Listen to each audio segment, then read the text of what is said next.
semuanya, pada video kali ini kita akan membahas ODU modul laporan keuangan. Tanpa berlama-lama lagi, yuk kita simak videonya. Apa itu laporan keuangan? Laporan keuangan adalah alat untuk mencatat, mengelola, dan membuat laporan keuangan secara otomatis, seperti neraca, laba rugi, dan arus kas guna membantu perusahaan memantau dan mengelola keuangan. Ada juga tujuan laporan keuangan. Yang pertama, menyediakan informasi keuangan secara akurat dan real time. Yang kedua, mempermudah pembuatan laporan keuangan sesuai standar. Dan yang ketiga, mendukung pengambilan keputusan berdasarkan data keuangan.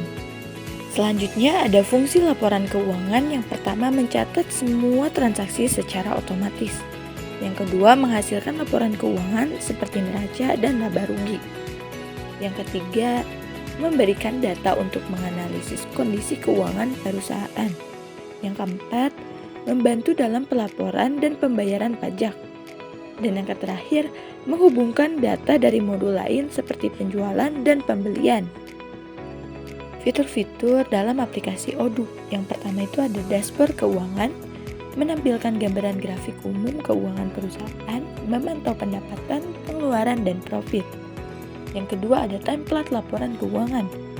Template standar untuk menyesuaikan hasil neraca, laporan laba rugi, dan arus kas. Yang ketiga, manajemen multivaluta, mendukung transaksi dalam berbagai mata uang. Yang keempat, integrasi pajak, laporan pajak otomatis sesuai dengan kebijakan negara, dukungan untuk faktur pajak, PPN, PPh, dan lain sebagainya. Dan yang terakhir, analisis keuangan, kemampuan drill down untuk analisis mendalam pada laporan, KPI untuk memantau kinerja bisnis. Nah teman-teman, gimana, udah ada gambarannya belum? Selanjutnya aku mau ngasih tahu penerapan dalam aplikasi ODU. Yang pertama itu kita bisa masuk ke pengaturan awal, configuration akun-akun keuangan, dan tambahkan jurnal sesuai kebutuhan bisnis. Kedua, input transaksi, catat keuangan hariannya seperti penjualan, pembelian, dan pengeluaran. Yang ketiga, rekonsiliasi bank, sinkronkan dengan akun bank untuk mencocokkan data transaksi secara otomatis. Yang keempat, pembuatan laporan. Pilih dan buat laporan keuangan seperti neraca, laba rugi, atau arus kas sesuai periode waktu tertentu. Yang kelima, analisis keuangan, gunakan grafik atau tabel untuk menganalisis laporan keuangan. Yang keenam, pelaporan pajak.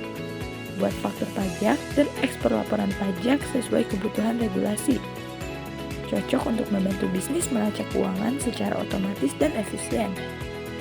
Ada juga keunggulannya, yaitu pertama, ada efisiensi, mengurangi waktu yang dibutuhkan untuk pelaporan manual. Yang kedua, akurasi, mengurangi resiko kesalahan dalam pencatatan. Yang ketiga, keterjangkauan, biaya lebih rendah dibandingkan software akuntan premium.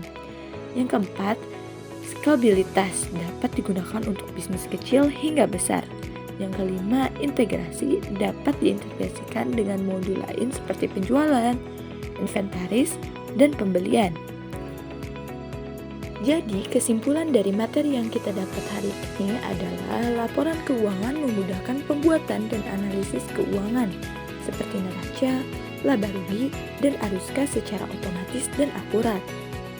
Demikian pembahasan tentang ODU modul laporan keuangan. Semoga penjelasan ini bermanfaat dan dapat membantu kalian dalam memahami sistem keuangan bisnis. Terima kasih sudah menonton video kali ini. Sampai jumpa di video selanjutnya. Bye!